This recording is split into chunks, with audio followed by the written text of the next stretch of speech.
Seja muito bem-vindo a mais um episódio do nosso podcast. Hoje vamos dar prosseguimento ao estudo de finanças bíblica.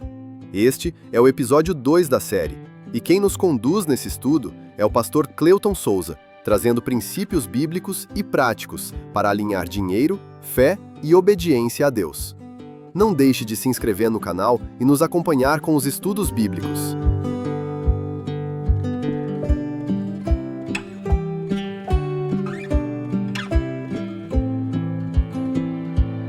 Hoje nós vamos falar sobre a dívida que nos torna escravos ou escravo de homens.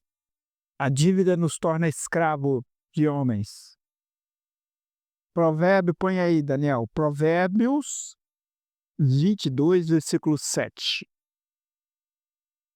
Alguém aqui deve alguma coisa aí na Casa Bahia? Bom, na semana passada, vamos recapitular, nós aprendemos o seguinte: riquezas e glória vêm de ti, tu dominas sobre tudo, e na tua mão há força e poder. Na tua mão está o engrandecer e o dar forças a tudo. Deuteronômio também nos diz que ele nos dá força e sabedoria para adquirir riquezas. Tudo está nas mãos do Senhor. E nós precisamos saber como nós devemos tomar posse disso. E ele dá o princípio da mordomia. O que é mordomia? É você administrar aquilo que é de alguém. Você não é o dono, você é o mordomo, você cuida. O mordomo é aquele que administra os bens de outro. Tudo que temos, tempo, dons, dinheiro, pertence tudo a Deus, como falei aqui no começo. Nada pertence a nós. E a nossa responsabilidade é administrar tudo isso. E aí Jesus diz que se você administrar bem, então na parábola dos talentos, quem tem se dará mais, né? E o que não tem, até o que tem será tirado. Ele está falando de fidelidade. Então, se você é fiel sobre o muito, então quem tem se dará mais. Então ele deu 5 talentos para um, 3 para um e 1 para outro. O 5 multiplicou e passou para 10. O outro, que tinha 3, passou para 6. E 1, ele enterrou, ele guardou, ele ficou com medo, ele não quis administrar aquilo ali. E ainda pôs a culpa no seu Senhor, dizendo: sabendo que tu és um Senhor cruel, tive medo e guardei. Toma aqui o que é teu. Então, na parábola, Jesus repreende ele, porque devia ser fiel. Ele falou: você podia ter dado aos banqueiros e ter me devolvido com juros. Uma lição que envolve dinheiro, envolve tudo. Tudo que Deus põe, você tem que saber cuidar direitinho e fazer até multiplicar. Agora, é nessa parábola que ele diz: esse que tinha 1, ele fala, tira esse que tem 1, o que ele tem, e dá a quem tem 10. Então, a quem tem se dará mais. É o princípio de ser fiel no pouco, sobre muito te colocarei. Esse é o princípio de Deus. Agora, se você não souber administrar nem o seu salário, com certeza, até isso você vai perder. É duro, né? É a realidade. Deus, em toda a Bíblia, fala de dinheiro. Desde Abraão lá, melhor dizendo, desde Caim, né, que saiu para formar a cidade, o outro lá ficou mais poderoso, Tubal-Caim, e vai por aí afora, eles querem poder, força e dinheiro. Porque, de fato, tem o seu lado bom e tem o seu lado mau. A próxima lição que eu vou dar, eu vou falar sobre riquezas e poder. Deus nos concede a boa riqueza? Sim, se você souber usar. Agora, nós precisamos ter em vista que isso não pode nos dominar. Não pode nos dominar. E na semana passada eu dei a oração de Jabez. 1 Crônicas, capítulo 4, versículo 10, Daniel. Alguém fez essa oração aí durante a semana? Já passaram assim uma semana. Quanto? 1, 2, só? Põe de novo. Jabez invocou o Deus de Israel, dizendo... Põe antes, Daniel, para conhecer a história dessa. Ó, foi Jabez mais ilustre do que seus irmãos. Sua mãe clamou-lhe Jabez dizendo, porque com dores o dei à luz. No original quer dizer que o parto foi muito difícil, não é um parto normal. E os comentadores dizem que ele nasceu com o cordão umbilical todo envolvido. A parteira teve que ser muito experiente. Ele nasceu, mas a mãe dele morreu. Então, ele passou essa vida assim, mas o que ele pensou? Eu vou prosperar, não vou ser um pária nessa cidade, nesse mundo. Então, ele invocou a Deus de Israel dizendo, tomara que me abençoe e me alargues as fronteiras. Que bênção é essa? A bênção de Abraão. Alargue as fronteiras, faça-me prosperar, ter mais do que eu tenho. Que seja comigo a tua mão, ou seja, seja poderoso, e me preserve do mal, ou seja, me dê a proteção de modo que não me sobrevenha aflição. E o que Deus fez? Não, eu não vou te conceder isso. Não é? É muito, eu não posso te conceder isso. Deus disse para ele. E aí, a vida dele foi uma miséria, certo? Não. Deus é interessante, né? Que uma palavra tão simples assim devia chamar a nossa atenção. Que o mais importante dessa frase é: e Deus lhe concedeu o que tinha pedido. Olha que bênção. Essa oração, ela é feita no mundo todo, sabia? Tem um livro chamado A Oração de Jabez, foi um dos livros mais lidos no mundo, que um escritor escreveu sobre a oração de Jabez. Eu tinha esse livro, mas acabei emprestando e sumiu. Eu quero exortar você a ter esse princípio. Esse aqui é um princípio, é igual a oração do Pai Nosso. A oração do Jabez é como a oração do Pai Nosso, né? Ele está pedindo tudo ali que o Pai Nosso, ali na oração do Pai Nosso também, né? Nos proteger de todo mal, né? Venha a nós o vosso reino, né? Vocês estão entendendo? Você pode até mesclar as duas para fazer uma oração, não é errado não. Você misturar os dois, né? Ó, Senhor meu pastor, Senhor, tu és meu pastor, então me concede. Aí põe lá, me abençoe, me alarga a fronteira e tudo. Venha a nós o vosso reino e seja feita a tua vontade. E lá não está falando para proteger do todo mal? Então, é um princípio de oração que nos ajuda a manter contato com Deus. Muito bem. Essa foi a lição da semana passada. A lição de hoje, Provérbio 22, 7. O rico domina sobre o pobre e o que toma emprestado é servo de quem empresta. Então, aqui temos um princípio importantíssimo. A dívida nos torna escravo de homens. Você não deve a uma empresa, você deve a homens, porque os homens são donos da empresa. Se você deve a qualquer empresa, agiota, banco, loja comercial, você está devendo a homem, aqueles que são senhores.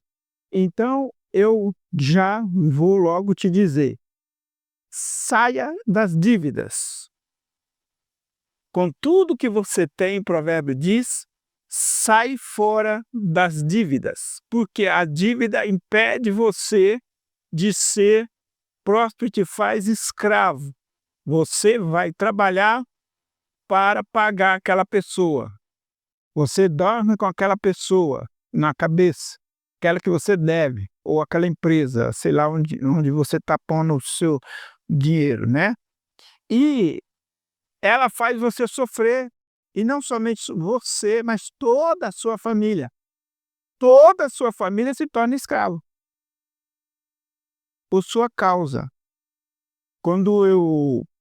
E aí os mais velhos sabem aí, começamos a construir a primeira igreja aqui, de madeira, eu falava, não vamos dever nada a ninguém.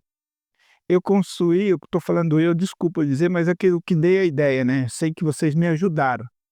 Mas, quando nós, então, começamos a construir a primeira igreja, que era, entre aspas, mais barato, nós não tínhamos nada, nem um salário mínimo eu não tinha. Mas eu falava, e os antigos aí sabem disso, não vamos dever nada a ninguém. Vamos construir uma igreja sem dever nada a ninguém. De fato, construir uma igreja de madeira. Aí a igreja cresceu e pensamos, vamos aumentar, mas não vamos dever nada a ninguém. Vocês estão pensando que é fácil? Não é fácil, não. Agora mesmo eu vi um testemunho de um pastor, ele não consegue dormir. Por quê? Porque ele endividou para construir o prédio da igreja. E como é que uma pessoa pode fazer um negócio desse? Na minha opinião, sendo pastor, ele está negando os princípios básicos da palavra de Deus, que é não dever nada a ninguém. Esse mesmo princípio eu apliquei na construção da minha casa. Não vou dever nada a ninguém e não vou também pedir nada a ninguém, né? Alguém aqui, dos mais antigos, lembra que, me ajuda aí com R$ 100 para construir minha casa? Não. Eu saí, alguns talvez pensam assim, não, mas o pastor conhece muitos outros pastores que ajudou também, não. Nunca pedi outros pastores na associação, na ordem dos pastores batistas, nunca pedi nada, gente, me ajuda a construir minha casa, me ajuda a construir o prédio da igreja? Nenhum. Ao contrário, a Convenção Batista, ela ajuda a construir, mas eles não tinham verba para nos ajudar aqui para construir essa igreja. Não devemos nada, esse prédio está pronto, não devemos nada. E agora eu vou fazer um desafio a vocês. Nós vamos trocar essas telhas todinha por umas telhas melhor, sem dever nada a ninguém. Amém? Nós temos 3.500. R$ 3.500, já estamos com 3.500 para comprar as telhas. Você vê, alguma vez eu pedi vocês aí, o dinheiro que entra é arrecada para missionário, arrecada para o pastor, arrecada para ajudar os pastores também, não só o pastor, mas o outro pastor. Eu abro mão da minha parte e nós fazemos uma poupança e colocamos dinheiro para telha. E como eu disse para vocês, quanto é que é a arrecadação disso aqui? 20 mil, 30 mil?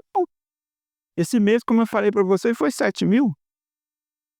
7 mil reais.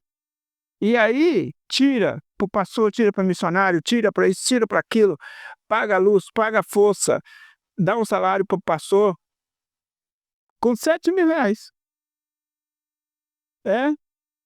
Paga a água e paga a força. E aí, o que acontece? Não estamos devendo nada a ninguém. E nem sair pedindo a ninguém lá fora. Mas eu vou fazer um desafio para vocês. Eu tenho certeza, assim diz o Senhor no meu coração, que muitos de vocês vão ser abençoados financeiramente e que com essa bênção que você for abençoado, presta atenção, eu não estou fazendo aquelas pilantragens que alguns pastores fazem, não. Alguns pastores falam o seguinte, me dá aqui, traz aqui para comprar a telha e Deus vai te abençoar, né? Eu estou falando ao contrário, você vai ser abençoado e depois você vai trazer o dinheiro. Amém? Concorda? Então, olha o que vocês estão falando. Depois você tem um compromisso com Deus. Deus vai te abençoar. Você vai ganhar um dinheiro que você não estava previsto.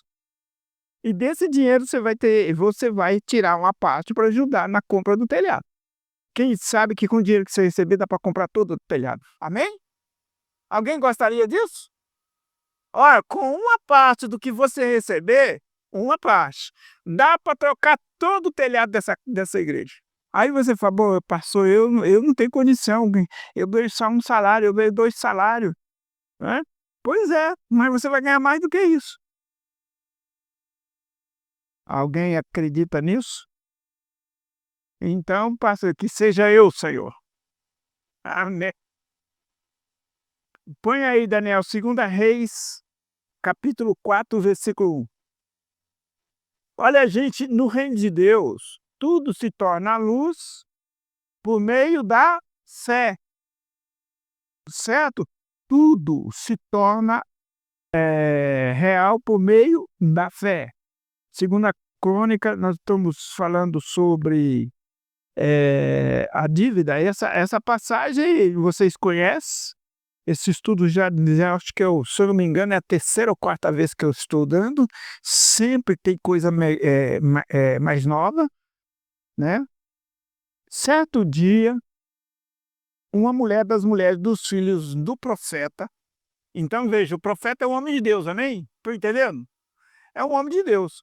Clamou a Eliseu dizendo: meu marido, teu servo, morreu. E tu sabes que o teu servo temia no Senhor. E veio o credor a levar-me os meus 2 filhos para serem servos. Quer dizer, é uma coisa meio coerente, né? Ele era servo do profeta, quer dizer, era um discípulo do profeta, e ele era também temente a Deus. Mas ele acabou se tornando escravo de homens. O que dá-nos a entender é que qualquer um de nós pode tornar um escravo de homens. Porque o credor, naquela época, aquele que comandava, porque ele era devedor, naquela época havia o seguinte: você não pode pagar, então você vai ter que trabalhar. Mas como ele morreu, a dívida continua. Naquela época era assim, não morria não, né? Eu não sei, mas algumas vezes, algumas dívidas morrem com o dono, né? Outras passam para a família. Hoje, na atualidade, né? Como não tem, o que vai fazer? Os seus filhos vão ter que trabalhar para mim. Ele levou os 2 filhos para serem servos. Então, vamos recapitular a vida desse homem. Um homem temente a Deus, servo do profeta Eliseu, né? Temente a Deus, tinha uma esposa, 2 filhos, não soube administrar bem a sua casa. E aí, o que ele fez? Talvez a mulher nem soubesse, fez uma dívida. E só foi saber quando ele morreu. Aí vem o problema, não tinha aposentador, não tinha pensão naquela época, não tinha herança. Também, claro, ele não fez por ente, a herança dele foi a dívida que deixou para a família. Mas Eliseu disse: que hei de eu fazer? Quer dizer, humanamente, o que se pode fazer? Então, declara-me o que é que você tem em casa. E aqui é um princípio para você livrar da dívida. O que você tem de valor? Eu tenho, digamos, 100 pares de sapato. Vende 99, fica com 1, né? Você só tem 2 pés mesmo? Vende para pagar a dívida. Aí tem uma televisão 4K lá, vende ela. Aí tem um computador, vende, paga a sua dívida. Eu tenho 2 carros, vende 1. Mas não fique devendo o que você tem em casa. É com o que você tem em casa que você vai pagar, mas eu só tenho salário.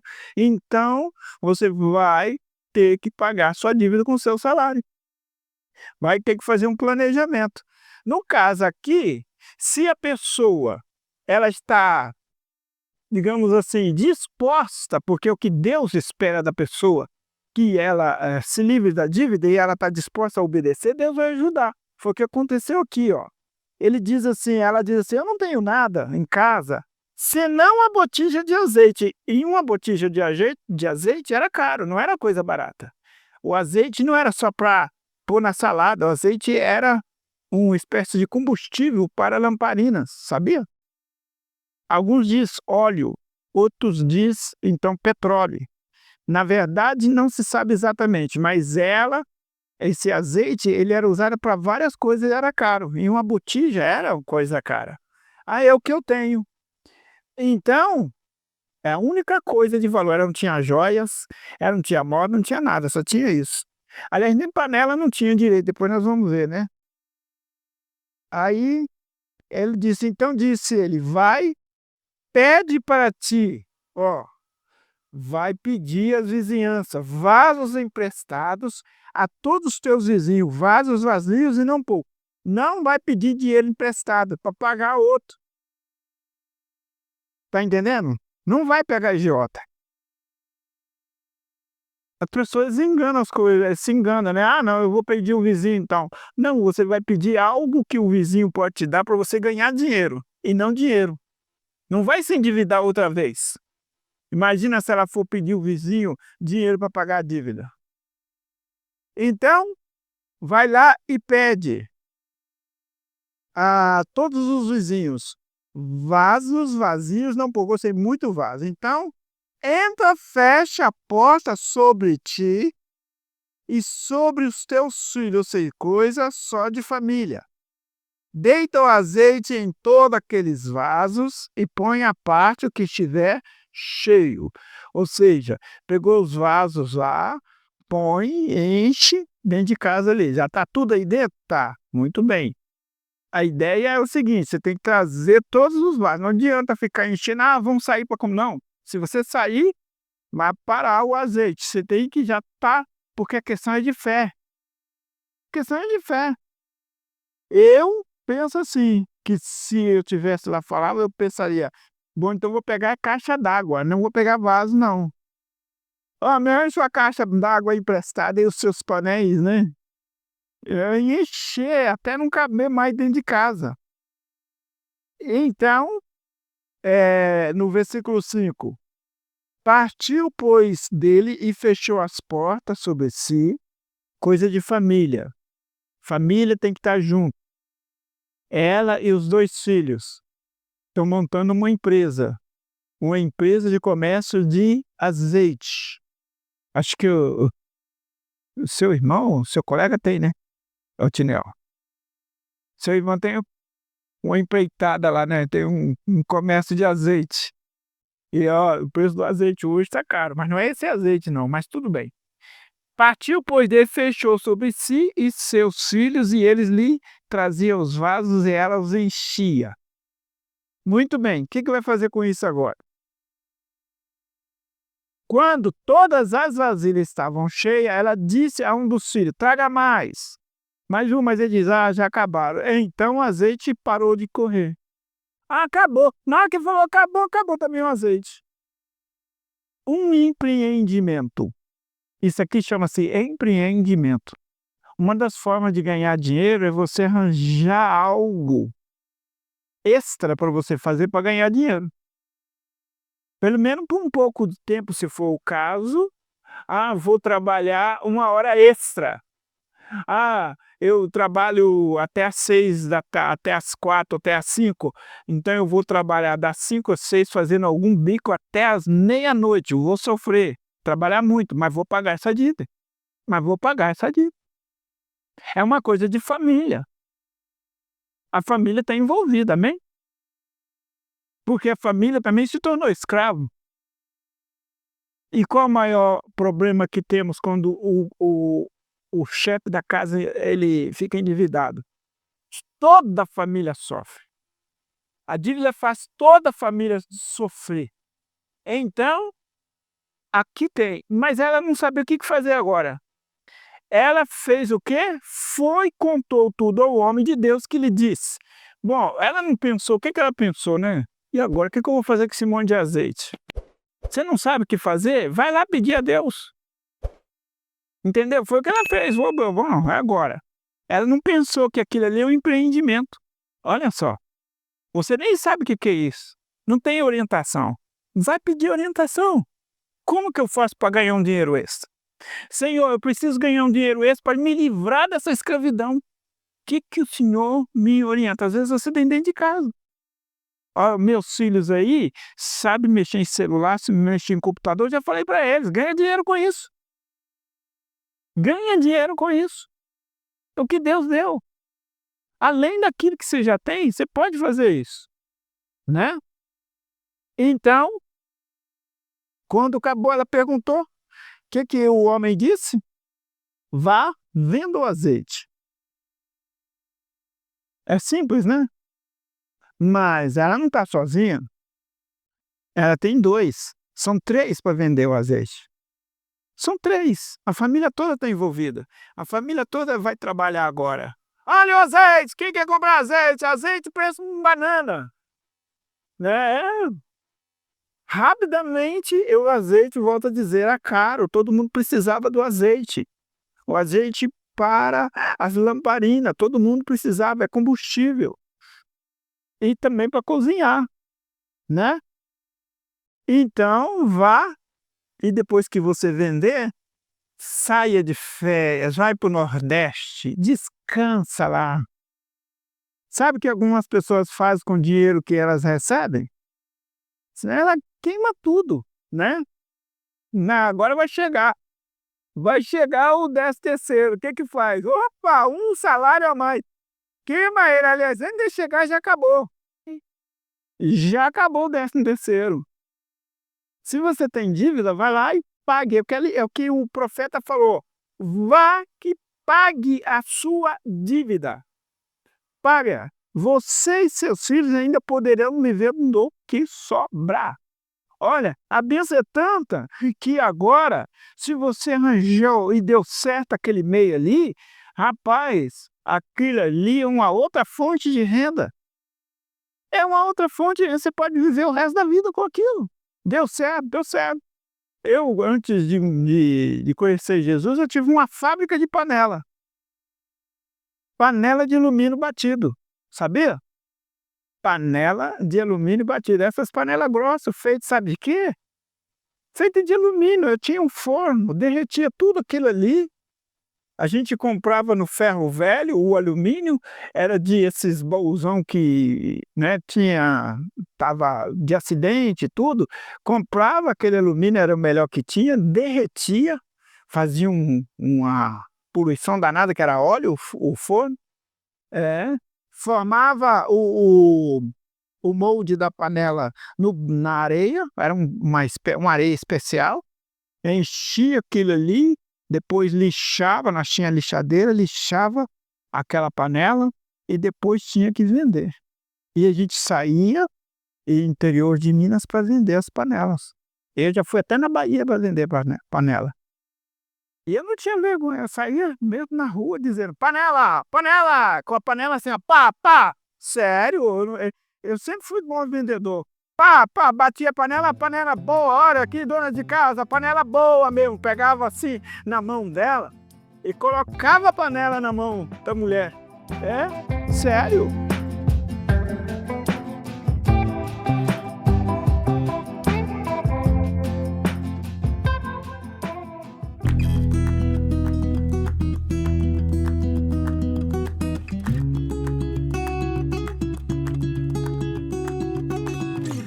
Sabe, o vendedor ele tem que ter criatividade, né? Um dia desse eu estava em Morungaba, aí o cara veio vender essas paletas que põe no carro, que faz assim, né? Para limpar, né? Paleta que limpa o para-brisa. Aí ele chegou, você quer comprar? Você quer comprar? Aí, moço, você quer comprar para-brisa? O cara disse, não. Ué, você perguntou, não. Aí eu olhei para ele, ele brincou assim, falou assim, ó, vou te explicar uma coisa, como que você faz para vender? Esse não é um método bom. Se você pergunta, a pessoa imediatamente vai dizer não. Você sabe o que você faz? Faz o seguinte, pega essa paleta, põe na mão da pessoa, olha que material, tá vendo? É de silicone, é mesmo, de silicone. Esse é um dos melhores que tem. A sua paleta aí do seu carro já está um pouco seca, então ela arranha no vidro. Isso aqui é uma maravilha, um preço excelente. Você não vai encontrar porque eu estou vendendo isso e vai acabar, vai acabar. Compra agora. O bom vendedor é assim. Eu tenho testemunho de pastores que já falou para mim que estava na situação difícil, eles iam lá comprar aquela paçoquinha. Comprava paçoquinha para vender. Se eu não me engano, era R$ 15, não sei se era mil, e com R$ 15 fazia quase R$ 500. Você já pensou? Você pega uma coisa de R$ 15 e em pouco tempo, menos de uma semana, você transforma esse 15 em 500. É bom negócio? Você tem que estar disposto. É o que essa mulher tinha que ter. Ela e o filho dela tem que sair, vai lá e vende. Agora é a tua parte. Corre atrás. Deus não gosta de preguiçoso. Vá fazer alguma coisa. Se livra dessa dívida. Se livra, não fica com ela. Amém mesmo? Alguma pergunta? Vai depender de você e Deus. Se você quer realmente prosperar, você tem que pôr mãos à obra. Mateus, deixa eu ver, é Mateus 18:25. Diz assim, vamos começar lá do começo? É, é, não, a parábola começa no 21, na verdade. Então Pedro aproximou-se de Jesus, versículo 21, 18 e 21. Senhor, até quantas vezes pecará meu irmão contra mim e eu lhe perdoarei? Até 7 vezes? Ele respondeu, ele disse, não, não até 7, mas até 70 vezes. Por isso o reino dos céus é como um rei que desejava acertar contas com seu servo. Quando começou o acerto, foi trazido à sua presença um que lhe devia uma enorme quantidade de pratas. Devia 10 talentos, né? Põe na RC lá, é 10 talentos. O talento, às vezes, normalmente era um salário de um dia, mas alguns diziam que não. Um talento, se fosse de ouro, podia ser pago quase que um ano de trabalho. Então, era uma quantidade enorme, né? 10.000 talentos, você já pensou que é isso? Se fosse de fato um salário, já pensou quanto que esse homem devia? Não tendo ele com que pagar, o seu senhor mandou que ele, a sua mulher e seus filhos fossem vendidos com tudo que tinha para que a dívida lhe pagasse. Está vendo o princípio? Toda família sofre. Toda família sofre por falta de quê? Sabedoria de um homem. Aí começa a briga dentro de casa, discussão tola, irritação, insônia, né? Tudo quanto é coisa do diabo entra. Por que que entra ali dentro daquela casa? Porque o senhor que está atrás ali é o mamon, é um espírito. E ele, onde tem dívida, tem pobreza, tem briga, tem desavença, tem suicídio. Quantas e quantas vezes pessoas suicidam por causa de dívida, né? Tudo. Por quê? Porque alguém não soube administrar. Então, versículo 26, aquele servo prostrando-se o reverenciava, dizendo, Senhor, seja generoso para comigo e tudo te pagarei. Então o senhor daquele servo, movido de íntima compaixão, soltou e perdoou-lhe a dívida. Nossa, que bênção! Por causa de uma simples oração ou de um simples pedido, né? Porque tem a questão da dedicação. No caso, esse homem era o rei, mas ele pode representar Deus, que você vai lá, vai pedir a ele, Senhor, fiz errado, pequei ao trazer essa dívida para dentro da minha casa. Porque, meus irmãos, a dívida, ela não começa de uma hora para outra, ela começa pouco a pouco, às vezes o olho é muito grande. Eu sempre ensino para pessoas que estão construindo a ir passo a passo. É assim, por etapas. O que você pode fazer agora? A fundação, faça. Ah, mas não posso levantar a parede. Não faça, é só a fundação, vai preparando. E aí você planeja para depois fazer o levantamento da parede sem dever nada a ninguém. Mas aí, às vezes, a pessoa não aguenta. Ela põe a parede, ela põe a laje, vai devendo todo mundo, vai. E depois, o que acontece? O salário dela não dá para pagar aquelas prestações que ela fez. Tem que ser por etapas, não adianta. Não pode ser tudo de uma vez. Planejamento é o segredo. Então ele pediu e Deus o perdoou. No caso, o rei o perdoou. Saído, porém, ele, aquele servo, encontrou um dos seus conservos que lhe devia 100 dinheiros. E lançando mão dele, sufocava, dizendo, paga-me o que deves. Você vê que ele não era generoso? Ele foi perdoado, mas não perdoou a outro. E aquele que te deve? Você sabe que às vezes, dependendo do caso, isso depende do você orar a Deus. Você abrir mão de quem te deve, faz você ganhar? Eu já tive essa experiência. Vendi todo o meu material que eu tinha lá nos Estados Unidos, que trabalhava com ele, era carro e ferramentas. Na época dava uns $2.000. O sujeito me pagou.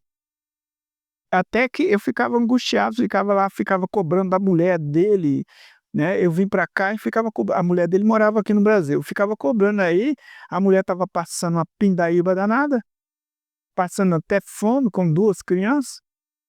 Aí um dia Deus tocou, você tem que perdoar. Aí quer saber? Não vou mais. Falei para ela, ó, fala pro seu marido que eu perdoo a dívida. Falei para ela dizer para ele: tá perdoado, tá perdoado. E nunca mais fui lá falar com aquela mulher, nem tocar no assunto. Morreu até hoje. E Deus me deu muito mais.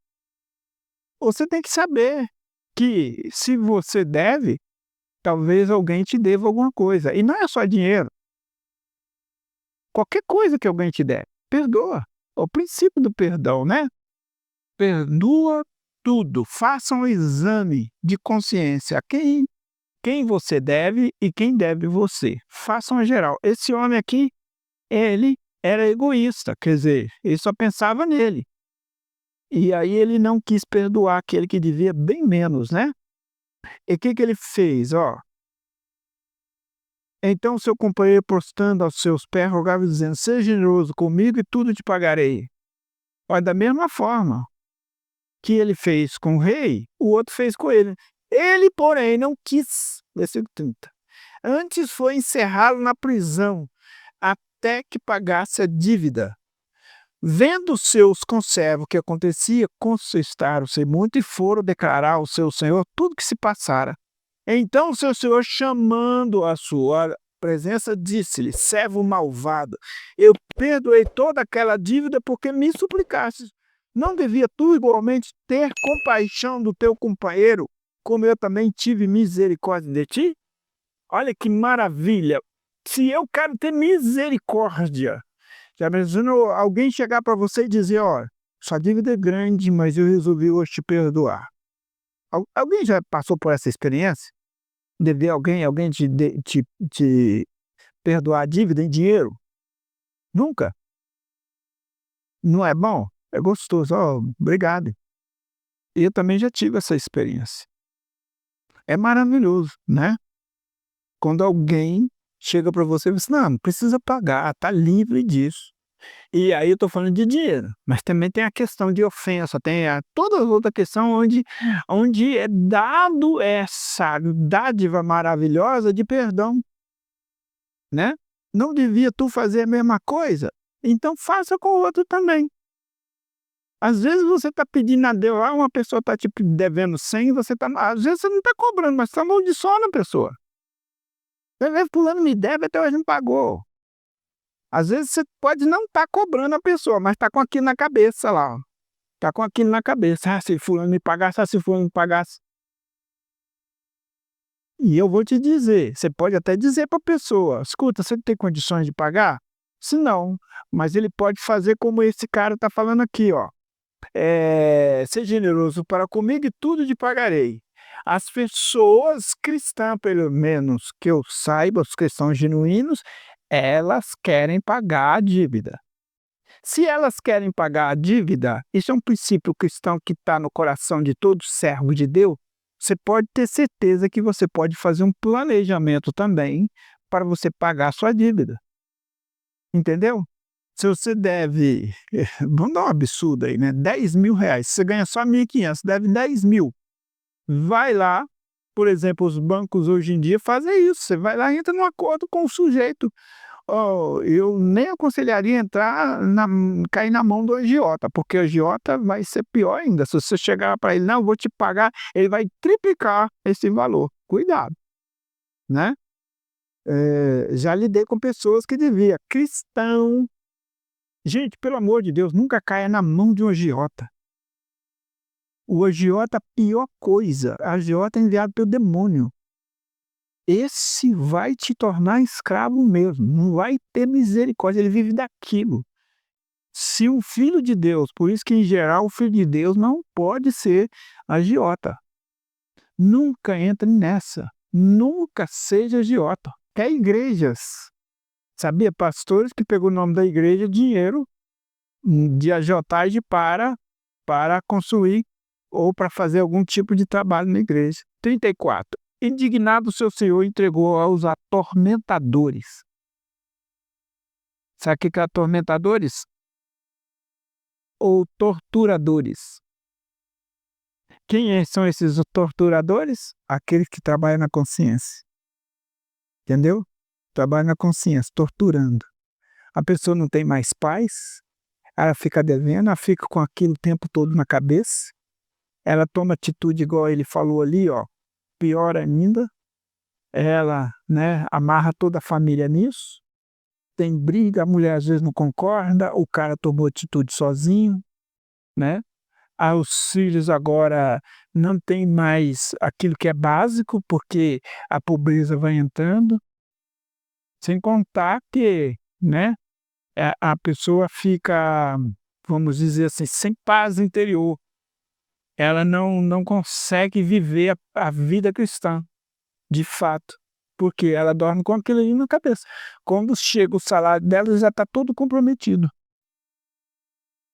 Assim, diz o 35, vos fará também meu Pai celestial, se do coração não perdoar de cada um ao seu irmão as suas ofensas. É um princípio para dinheiro, para ofensas, para tudo. Ah, mas tem que perdoar todo mundo que deve? Não, cada caso é um caso. Você vai fazer um acordo com a pessoa. Se você vê que realmente a pessoa não tem condição, se você está vendo que a pessoa não tem condição, ela está realmente numa situação difícil, por que que você vai torturar mais ainda a pessoa? Você se torna o torturador da pessoa. Ainda você vai orar a Deus para isso.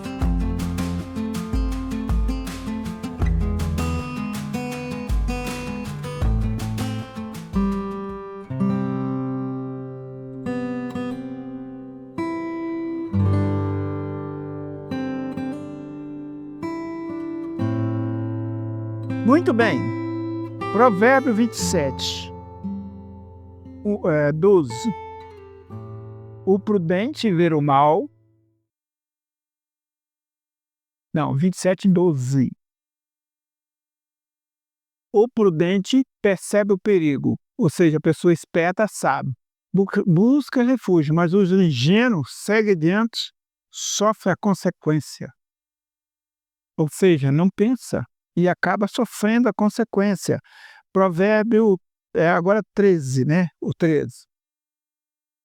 Versículo 13, Daniel. Tome-se a veste de quem fica por fiador de um estranho. É o que eu ia falar sobre fiador. Sirva ela de penhor de quem dá garantia a um desconhecido. Já pensou que você garantia a dívida de outro? Você não conhece a pessoa. Torna-se a veste de quem fica por fiador, ou seja, tira tudo que a pessoa tem se ela for fiador de um estranho, ou seja, de uma pessoa que ela não conhece. Entendeu? Ser fiador já é a pior coisa. Você só pode ser fiador se você tem condições de pagar aquilo. Você quer ajudar a pessoa precisa de, por exemplo, vai alugar uma casa. Aí o dono da casa vai dizer, eu preciso de um fiador aí para garantir. Aí te chama você. Você tem condições de pagar aquele aluguel? Então, pode. Se você não tem, você está mentindo, cuidado, você vai sofrer a consequência. Ó. Sirva ela de penhor, ou seja, a própria pessoa acaba sendo penhor, a garantia. De quem dá garantia é um desconhecido. Ou seja, a roupa, tudo que tem, fica de garantia. Agora, olha só, o 22:7. O rico domina sobre o pobre, tá vendo por quê? 22:7.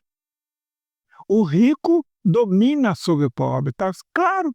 Quem tem dinheiro tem força, domina sobre o pobre. E quem toma emprestado é escravo de quem empresta. Simples, básico, né? Muito bem. Agora, como elas aparecem? Como que as dívidas aparecem? Primeiro, é o estilo de vida da pessoa. Ela quer gastar, ela quer ter um status, ela quer mostrar, ela quer ter um celular da hora. Ou se ela não quer, o filho quer e ela faz o desejo do filho. Ou da família, ou da mulher. Ah, não, a mulher quer só os vestidos top, das boutiques.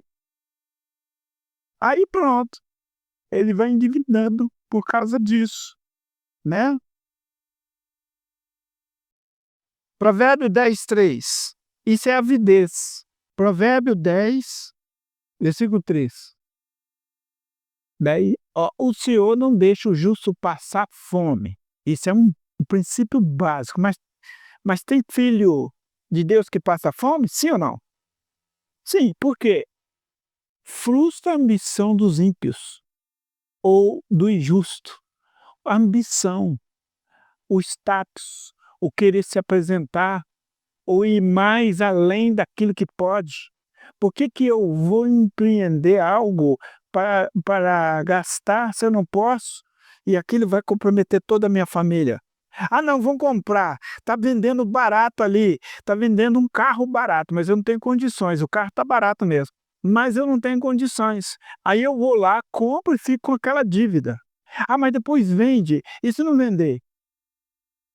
Você só pode comprar com aquilo que você tem.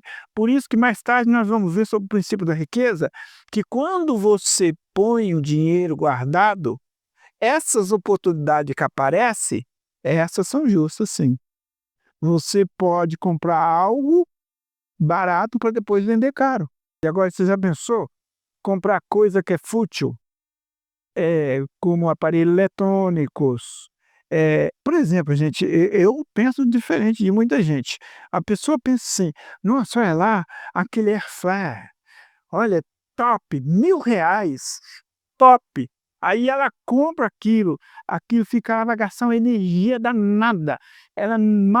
A energia que ela paga por usar aquilo ali, é a prestação do próprio aparelho. Quando não é isso, ainda dá. Aí tem a fritadeira, tem aquela que faz sanduicheira, e vem enchendo a casa daqueles instrumentos, depois chega um tempo que não usa mais.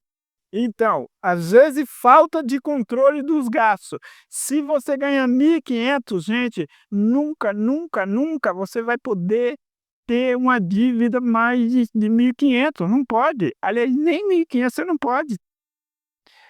Outra coisa é fascinação por tudo que é útil. Eu acabei de dizer isso aí. Aí tem as cortador de cebola, tem aquele cortador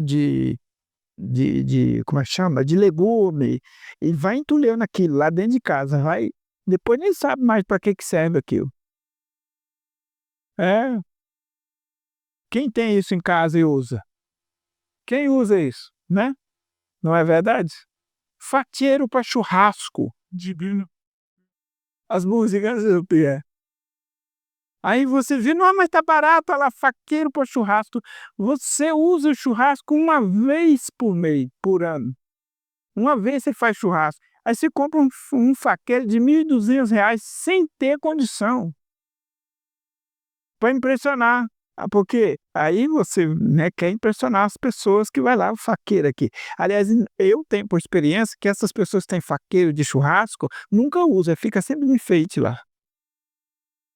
Tem dó até de usar. Então por que comprou? Ou casos de filhos que compram sem permissão ou controle dos pais, o impulso, sem consultar. Às vezes o marido compra ou a esposa. Eu já contei aqui casa aqui que eu não vi a pessoa comprar 4 rodas de magnésio para o carro, né, e endividou a família com aquilo lá, 4 rodas de magnésio, para deixar o carro bonito. Agora, quais são os tipos de dívida? Primeiro, a de consumo, né, que é a pior. O cartão, parcelamento, o carnê, vai acumulando, né. Tem gente que nem usa cartão, mas usa carnê, ou usa a palavra, ou fica devendo no mercadinho, não paga. Aí depois vai para o outro mercado, não conseguiu pagar aquele, aí vai para o outro, mas todo mundo fica sabendo depois. Dívida por imprudência, é a falta de planejamento, é a pessoa que faz as coisas pela emoção, ela compra sem pensar, ela foi induzida ali. O bom vendedor sempre ele consegue fazer a pessoa né, comprar a coisa, e a pessoa que não é preparada, ela vai pela emoção, e aí fica aquela dívida. E dívida por necessidade, coisas que às vezes são emergencial. Por exemplo, um carro, igual o carro do Rafael, né, quebrou. Então, opa, não estava previsto isso. Uma dívida agora ou uma despesa a mais. Então, essas aí tem que ser bem administradas. Por isso que precisa saber como economizar exatamente por causa desse tipo de coisa. Uma emergência que acontece, uma pessoa que tem que operar, tem que comprar remédio, tem que viajar, né? A Vera e eu tivemos que viajar, fomos lá para Goiânia, não estava previsto, fora da rota aquilo ali, né? Ainda bem que deu para ir e voltar sem gastar. Então, o que o apóstolo Paulo Desculpa, gente. Aprendi a viver contente em toda e qualquer situação.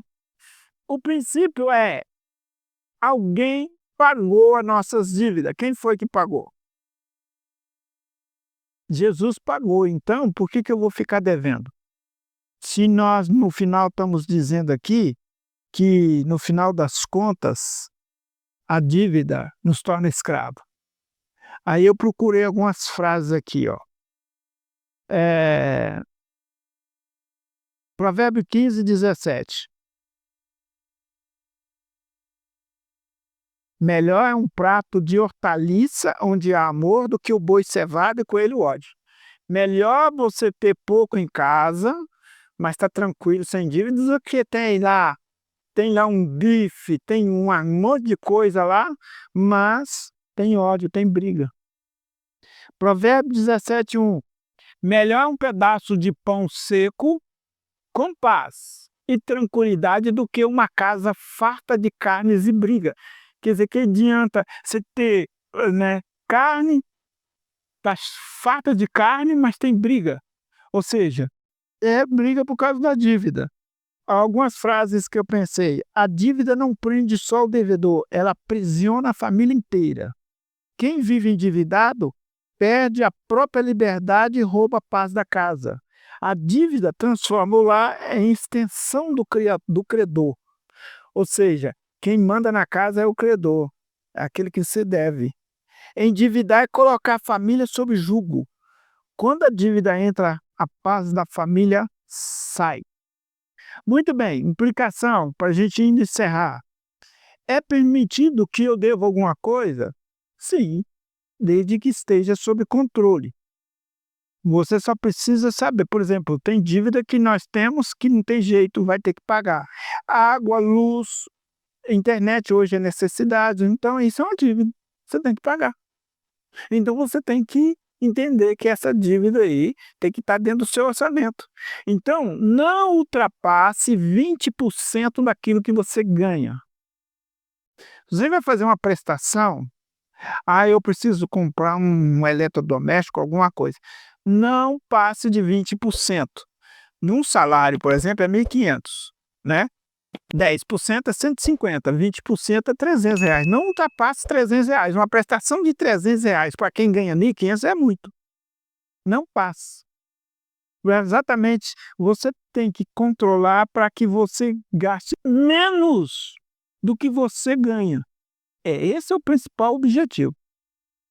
Você ganha 1.500, que é o salário mínimo, então você não pode gastar 1.500. Você tem que gastar no máximo R$ 1.100, R$ 1.200.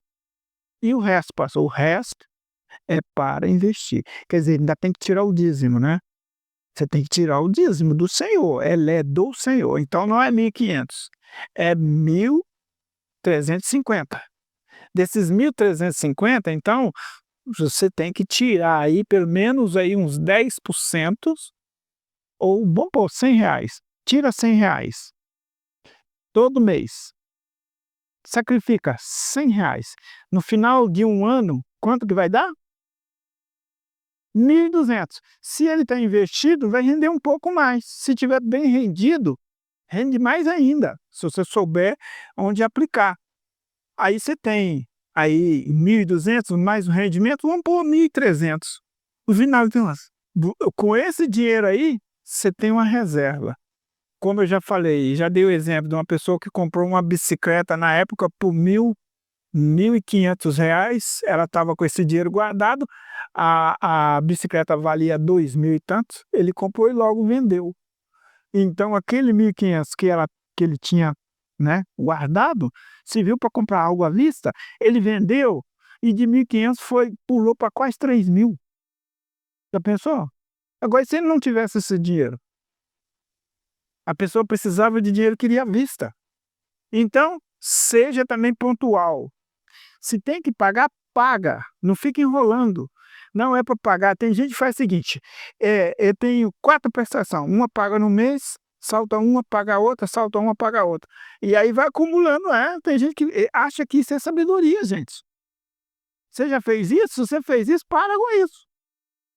Paga tudo e seja pontual. Só use uma prestação caso necessário. Não vicie nas prestações, porque a nossa geração vicia. É o trabalho, gente, é que vai produzir riquezas, né? Romanos 4:4. Ora, o que trabalha, o salário não é considerado como favor, e sim como dívida. O salário do homem que trabalha não é considerado como favor, mas como dívida. Se você trabalha, você tem que receber uma dívida. E o próprio Deus está empenhado nisso. Também um controle da alma.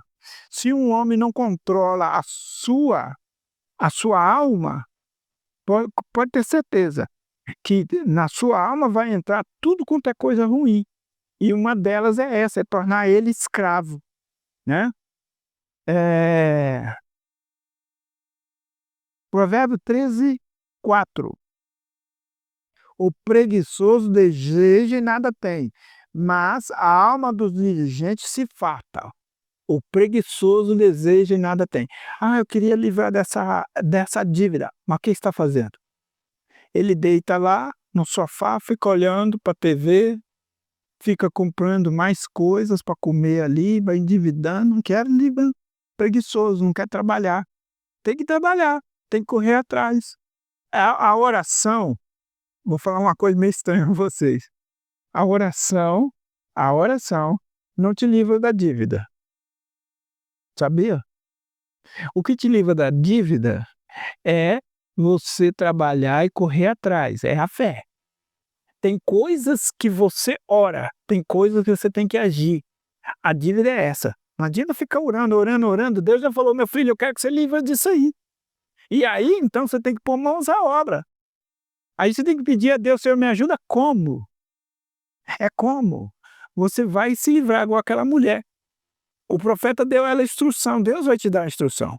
Mas você precisa de uma espécie de voto, de dizer ao Senhor, de uma decisão firme, de falar para o Senhor, eu quero e vou me ligar com a sua orientação. O princípio de Romanos 13 é o seguinte, a ninguém deveis, Romanos capítulo 8, né? A ninguém deveis nada, exceto o amor. Exceto o amor. Então, por isso, a primeira coisa é você deitar e não tem ninguém para você pagar, né? E não atrase, como já falamos, não atrase o pagamento. Quando pagar, não fica enrolando, deixando para o outro mês. Com tudo que você tem de sabedoria, de esforço, de energia, de saúde, pague a sua dívida. Livre-se dela e comece do zero, né? Eu vi essa frase aqui que eu vou passar para vocês. A maioria das pessoas se torna escrava do dinheiro e fica zangada com o patrão, com o governo. E começa a falar, o governo, não. Tem medo de não pagar as contas, de ser mandado embora e de começar de novo. E mantém-se eternamente igual, pois não tem conhecimento financeiro e não conhece nada sobre dinheiro. Existe essa infantilidade no meio de cristão de que tudo se resolve com oração. Não.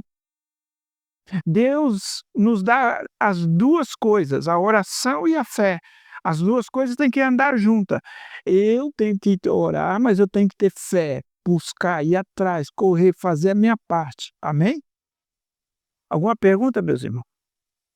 Semana que vem eu vou falar sobre a riqueza e a pobreza, o valor da riqueza e o prejuízo da pobreza. É claro que você vai falar, na pobreza tem algum valor? Vou deixar para você pensar. Porque a riqueza tem valor, mas e a pobreza tem valor? Pensa nisso durante a semana, vamos orar. Obrigado por nos acompanhar até aqui. Esperamos que essa mensagem tenha tocado seu coração.